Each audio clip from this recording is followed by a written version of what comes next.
Hola, buenos días, buenas tardes, buenas noches. Como saludamos en la Alianza Internacional de Radio.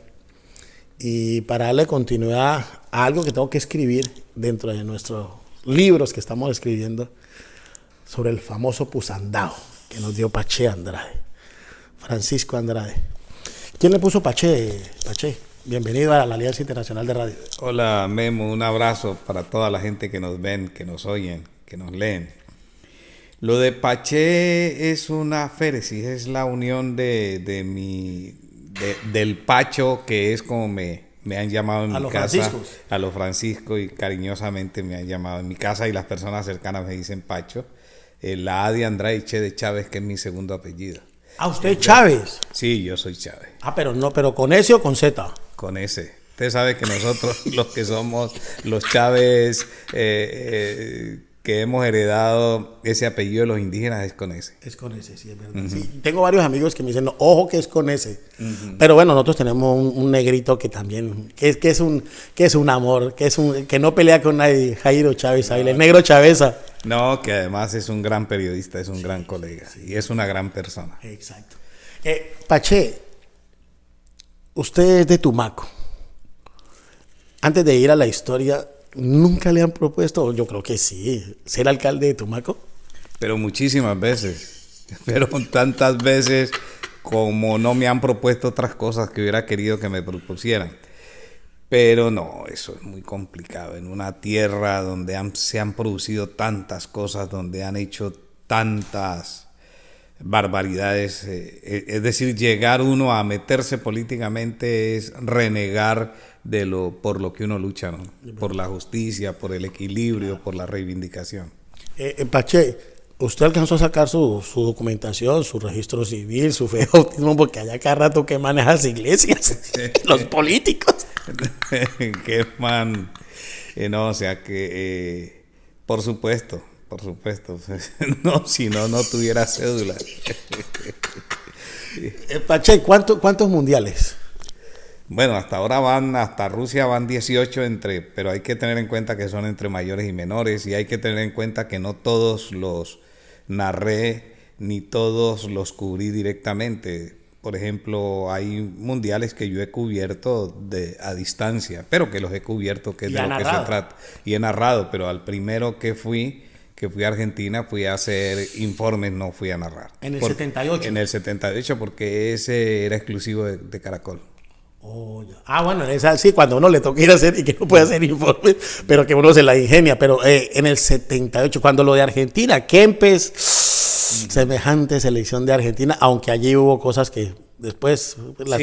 Sí, pasaron cosas muy especiales. El Chupete Quiroga. Lo del Chupete Quiroga, lo del partido contra Perú, que es una mancha, es una mácula dentro de la historia de los mundiales. Pero yo digo que esto es muy relativo, porque si uno analiza lo que pasó futbolísticamente en el Mundial, Argentina lo mereció. No, y había una Holanda, ¿te acordás de la naranja mecánica? Y el mismo Brasil, ¿no? Claro, Holanda propició la extensión. Lo que pasa es que había un jugador exuberante en unas condiciones excepcionales, que era Mario Kempes. Sí, Mario, el matador Mario Kempes. Yo lo tuve después ya con los años lo tuve en un mundialito en Cali que me inventé. Pache, ¿cuántas veces esto del periodismo? Porque yo sé, o sea, aquí nos podíamos quedar horas y horas, porque Pache es una caja de música. Además de que es cantante, es un hombre que tiene, que sabe hablar, que es agradable. Pache, ¿cuántas veces dijiste o lloraste y dijiste, me voy de la radio? Yo creo que no muchas veces, pero sí he tenido necesidades. La radio se ha venido precarizando, han venido pasando cosas tan especiales que uno dice, bueno, pero ¿qué más hago aquí? Los medios de comunicación en Colombia se han convertido en un árbol donde se suben muchos lagartos. Hoy no, y esto lo digo con mucha sinceridad, la gente sabe, yo creo que la única gran virtud que yo tengo es que yo no soy envidioso. Yo nunca he sentido envidia ni por nada ni por nadie.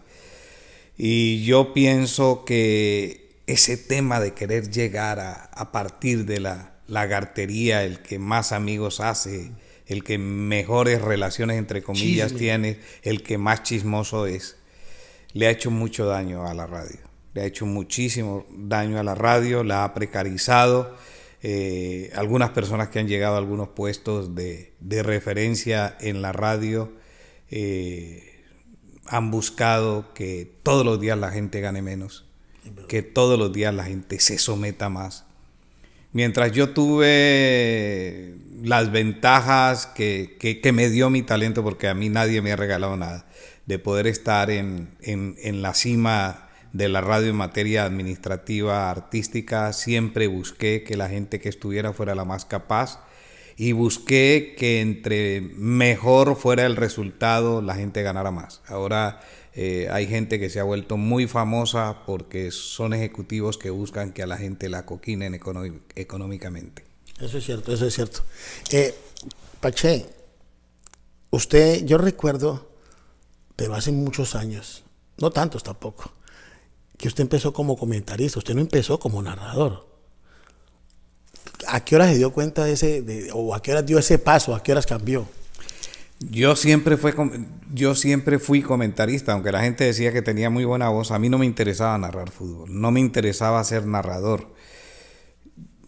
Yo estudié producción de radio y televisión, locución en el Colegio Superior de Telecomunicaciones, pero yo lo que quería hacer era un periodista investigador, una especie de historiador que pudiera escribir sobre cosas muy especiales, pero que tuviera una base social y humanística lo suficientemente sólida para poder hacer lo que yo siempre quise hacer. Entonces, yo tenía muy buenas condiciones para ser un hombre de radio, pero quería hacer más. Y por eso me metí a estudiar a la Universidad de Antioquia, que era la mejor facultad o la mejor escuela de periodismo que había en el país. Ya estando como periodista, como reportero, yo quiero reivindicar una cosa que a veces no lo hago, pero que es bueno que la gente lo conozca.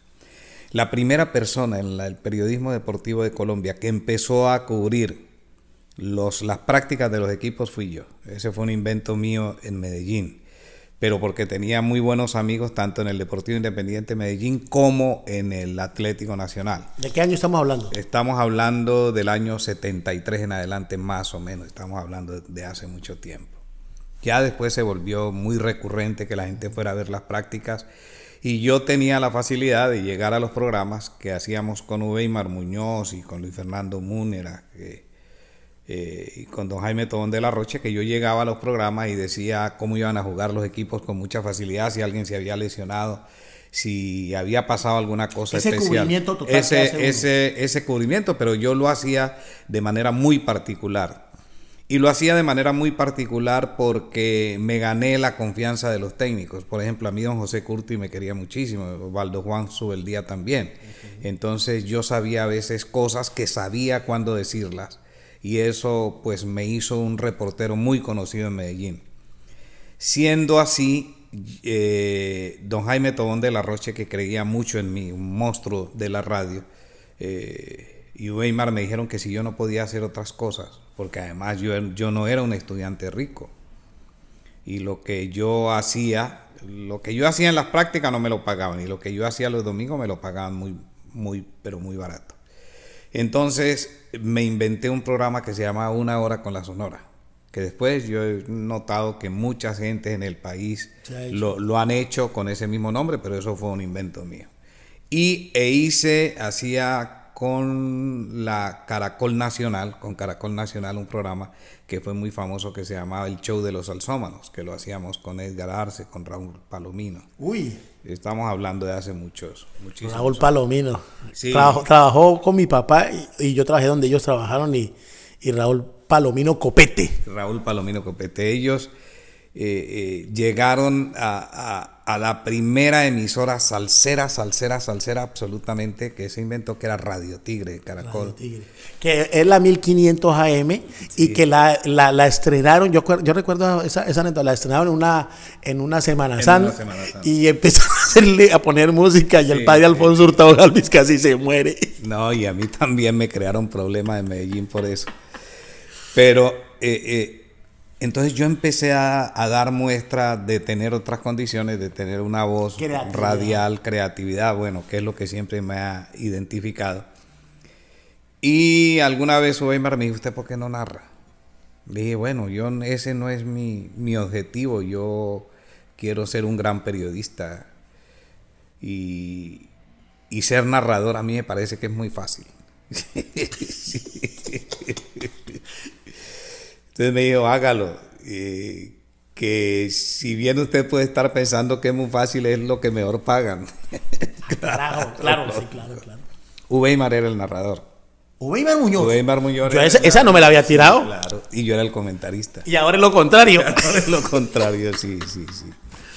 Entonces, Weimar decide irse de Caracol. Y monta una cosa muy especial que se llamó el Escuadrón Deportivo. Okay. En ese Escuadrón Deportivo llegamos a algunas de las personas más especiales que había en la radio de Medellín de esa época. Y el narrador era Guillermo Izquierdo Jr. Era un muchacho que lo hacía muy bien, que era narrador, que narraba en Caracol Pereira, pero que Weimar lo convenció de irse para trabajar con nosotros en Radio Super, el Escuadrón Deportivo. Ahí era una selección de lo mejorcito que había en la radio antioqueña en esa época. Y este muchacho llegó un momento, recuerdo bien, el mes de agosto de 1977, se enfermó. Le dio como una especie de problema alérgico, respiratorio. ¿Y Weimar decía, yo no voy a narrar más? Porque Weimar precisamente lo contrató porque él quería retirarse y me dijo, pues aproveche usted y narre este partido. Y yo narré el partido. Ese partido quedó, yo no me acuerdo si fue, creo que fue 7-4. ¡Ah, carajo! Pero te estrenaron con 11. No. Esa es de las cosas que yo recuerdo y yo digo, no, por Dios, esa es mucha suerte tan especial la mía, porque no digo que fue buena suerte ni mala suerte, pero sí. Pero no, eso, terrible. Como dice el negro Pepe González, que cuando le van a dar, le guardan. Sí. Y así dice Pepe Son. Y el tema es que tuve mucho apoyo en ese partido, sobre todo de Iván Mejía. Iván Mejía hacía parte del grupo y él me fue llevando, él me fue explicando, aunque él no era narrador. Pero para Iván en esa época... No, Iván es un maestro. Sí. Para todos. Sí. Y entonces pude salir de ese partido y seguir narrando. En esa época, increíblemente, hubo varias fechas que eran en miércoles, domingo. Normalmente en el fútbol colombiano se jugaba domingo a domingo, pero en esa época hice 8 partidos y este muchacho se recuperó. Pero ya la gente quiso que yo siguiera. ¡Ah, caramba! Entonces dije, bueno, pero si yo voy a seguir, me tienen que pagar una plata que sea acorde con el esfuerzo. Con el esfuerzo, con la situación de estar narrando.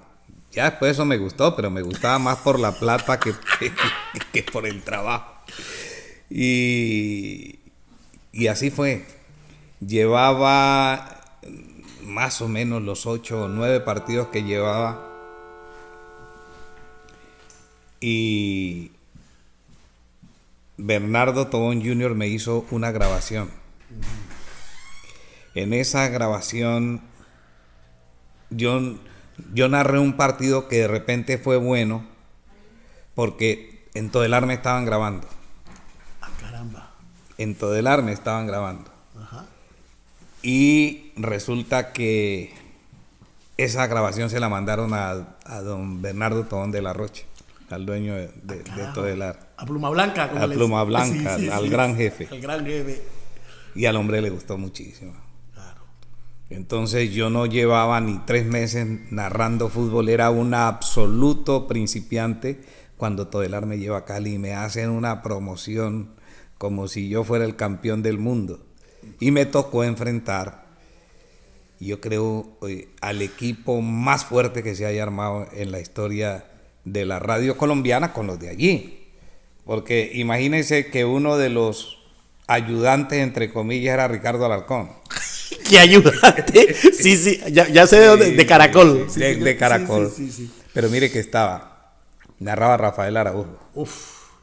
Sí, pero era una banda tan grande. Sí, esa era la banda. Rentería, Mario Alfonso, Mario Pozo. Mario Pozo padre. Mario Pozo padre. Adolfo Pérez. Bueno, pero, Es una gallada brava. Feijó. José Hugo el Toti Feijó. El Toti Feijó. No, pero era un equipo grandísimo. A mí me iban a competir con esa gente. Te metieron en una vaca loca. Pero nosotros teníamos más o menos un equipo, que se armó con buenas posibilidades para pelear. Nosotros sabíamos que los otros tenían más recorrido, más prestigio, pero nosotros de alguna manera, ahí el único novato era yo. Es decir, el narrador es el único novato, porque estaba Guillermo García Jaramillo. Con el que escribí el libro Las 50 Ferias de Cali. Excelente, que en paz descanse. Que era un gran periodista. Sí, un gran periodista. Estaba el Gallego Blanco. Vicente Gallego Blanco. Estaba Marino Millán. Estaba Cinto. Estaba Reinaldo Barco. El viejito Barco. Y el locutor comercial era una voz formidable que era Arley Londoño. Oh, que anda por acá en Estados Unidos. Sí, anda por acá en Estados Unidos. Entonces logramos hacer un equipo y logramos pelear. Sí.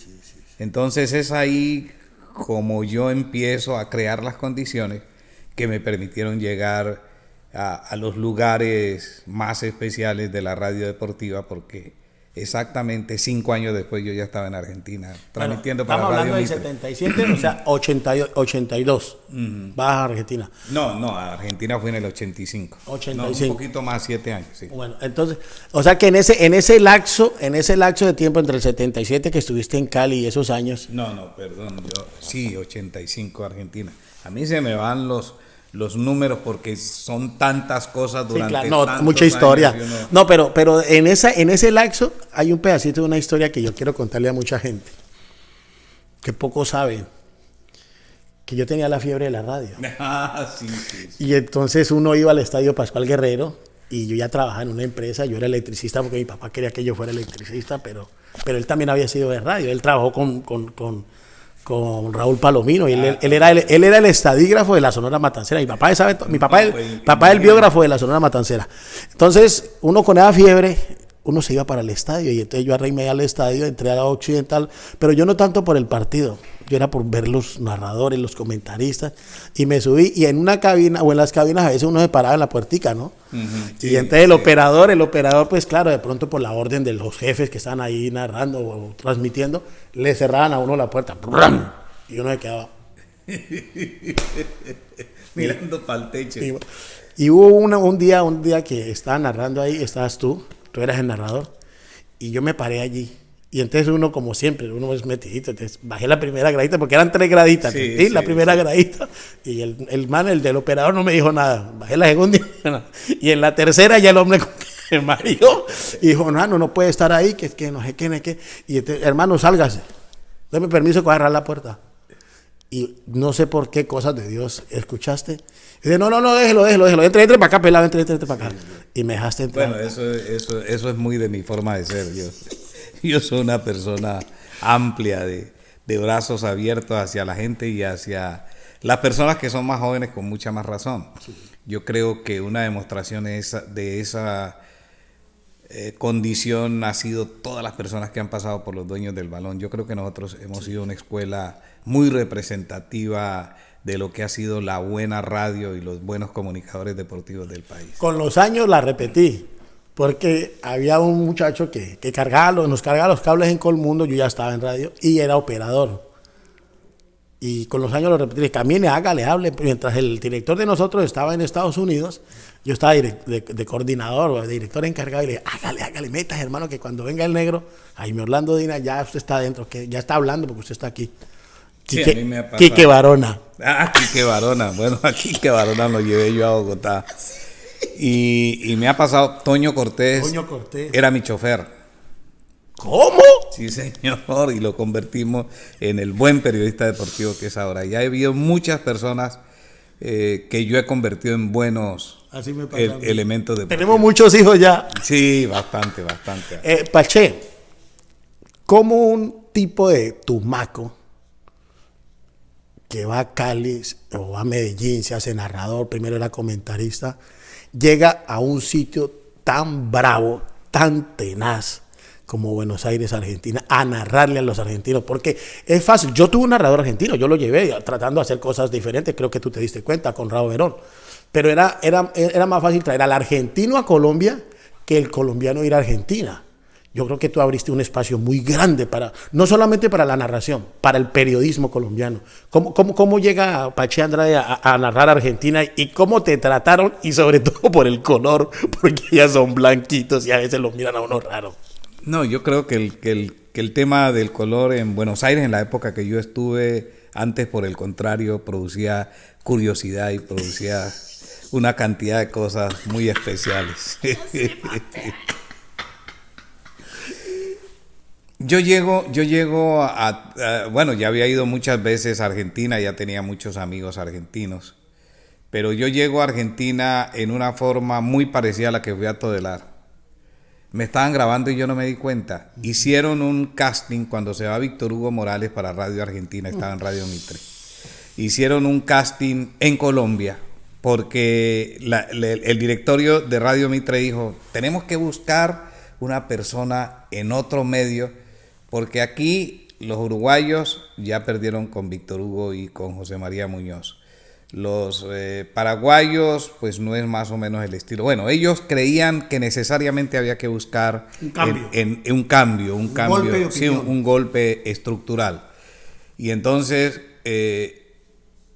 llamaron a Oscar Rentería y le pidieron el favor de que empezara a grabarle a los que él creía o a los que ellos podían recomendar como los mejores narradores de fútbol del país, y le grabaron a todo el mundo. Todos se dieron cuenta, el único que no me di cuenta fui yo. Yo no sabía, no tenía idea que ese día me estaban grabando para mandar el casting a Radio Mitre. Y se fueron los casetes. Pero fue mejor, porque es que cuando vos te avisan, uno se previene, ¿no? Creo yo, ¿puede ser? No sé. O de repente lo hubiera hecho sí, si hubiera pulido. Me hubiera pulido, no. Bueno, de todas maneras se fueron los casetes. Se fueron al directorio de Radio Mitre y empezaron a escuchar. Y dijeron, nos gusta este. Y me llamaron y me fui. Todo el mundo me decía, ¿a qué te vas a ir allá? Claro. Yo recuerdo que Hernán Peláez me dijo, a vos no te ha perdido nada, negro, que vas a ir, ¿qué vas a hacer vos a Buenos Aires?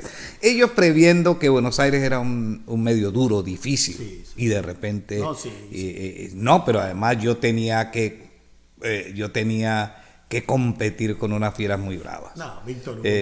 Víctor Hugo, estaba José María Muñoz, que mientras yo estuve allá, él siempre mantuvo el liderazgo. Sí.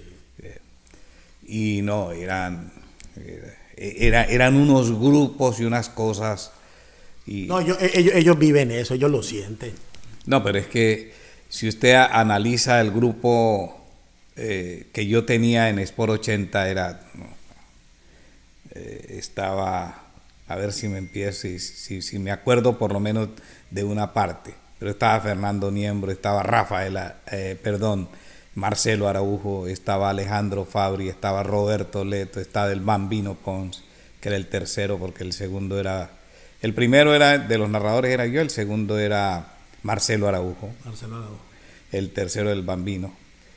Bueno, pero era una banda de una cantidad de periodistas de un tamaño impresionante. Y es complicado uno venir desde acá y tratar de imponer sus cosas, porque estás compitiendo, estás compitiendo en un medio en el que no es tu entorno, ese no es tu entorno. Complicado. Pero yo siempre he sido una persona muy, muy, muy estudiosa, y yo fui de verdad muy bien preparado desde todos los puntos de vista. El punto de vista cultural, incluso impuse muchas de las cosas que dicen ahora los narradores deportivos de fútbol argentino, las llevé yo. Por ejemplo, ni en Colombia ni en ninguna parte, en Argentina siempre se decía saque de banda o se decía out. Yo llevé el famoso lateral que ahora lo dicen todos los narradores para hablar de, entonces yo hablaba del lateral o la reposición defensiva ofensiva.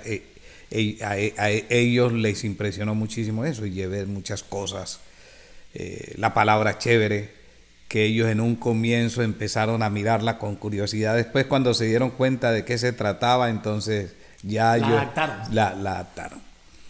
Entonces era una muy buena posibilidad, y yo la entendí, de empezar a meter cosas nuestras que tuvieran que ver con la frescura nuestra, con el sabor nuestro. Y desde ese punto de vista creo que se lograron muchas cosas. Infortunadamente no me pude quedar por el tema de que la hiperinflación hizo de que yo tuviera que decidir o en quedarme en Buenos Aires en unas condiciones muy diferentes o devolverme y luego cobrar, que fue lo que hice al final. Claro. Es difícil, pero abriste puerta. Acuérdate que sí. Allá llegó Tito Puchetti. Bueno, hemos ido muchos y hemos tenido oportunidad. Los argentinos también en esa parte. Y hoy que la radio está globalizada. Pache, es que no sé cuánto tiempo, si me ayuda ahí, cuánto tiempo tenemos, no sé. O nos va a tocar hacer dos, yo no sé, me va a tocar hacer dos. O esto, o no. ¿Sabes qué podemos hacer? A mí como me gusta, esto me lo enseñó Mao me lo enseñó María Alfonso. La segunda entrevista la podemos hacer en Ocala, ¿le parece? Claro. Y vamos decretando la cosa. Pero, ¿puedo decir qué pasa con Ocala o no? No, hay que guardar. Sí, Pache, voy a hacer, yo siempre hago estas preguntas y se las hago a los narradores, porque yo siempre admiraba a los narradores. De hecho, yo ya narré, me tocó narrar aquí. Aquí estamos en Sanford, en el estadio de la Universidad Central de la Florida. Aquí cerquita, aquí estamos vecinos, aquí usted está vecino de la Universidad Central de la Florida. Y allí me tocó un día Chivas Rayadas contra Atlético Nacional. Cosas a propósito. No me llegó Johnny y me tocó a mí. Johnny Romero. No me llegó ese día. Entre otras cosas, yo creo, no sé si es en ese estadio que va a jugar la selección Colombia femenina contra la selección de Estados Unidos. Ahora creo que es el 18 o el 20 de enero, sí. Es un estadio. Y es de la universidad, ¿no? Aquí no. Sí, un estadio, Pache, que no lo tiene ningún equipo en Colombia, te digo. Seguro que no lo tiene. Pero bueno, Pache, voy a empezar a preguntar por personajes, por gente, la que me llegue a la cabeza, y usted las define en 2, 3 palabras. La que usted no quiera hablar, usted me dice paso. No, yo soy periodista, yo respondo todo lo que me preguntan. Estoy muy bueno. Sí. Con Pache estoy muy bueno. ¿Hacemos la pausa? Vamos a hacer la pausa, porque lo que viene es bueno. Y con Pache, ni se diga, con lo que viene con Pache es muy bueno. Pache Andrade, narrador colombiano, periodista, colega, amigo. Y eso que no hemos hablado de la cocina. El pusandao, oye, mejor dicho, si les cuento, les hago dar envidia y se les pone la boca como una piscina. Pero no. Es que con Pache uno puede tener muchas historias, muchas anécdotas. Ya regresamos en la siguiente nota de este bonche de Memo Internacional, de la Alianza Internacional de Radio, de tantas y tantas cosas que manejamos aquí y que nos gusta charlar. Ojalá pudiéramos tener horas y horas, y las vamos a tener, porque yo sé que las vamos a tener. Ya regresamos, o en el próximo capítulo lo van a ver. Como dicen ahora, en el próximo episodio, esta historia continuará.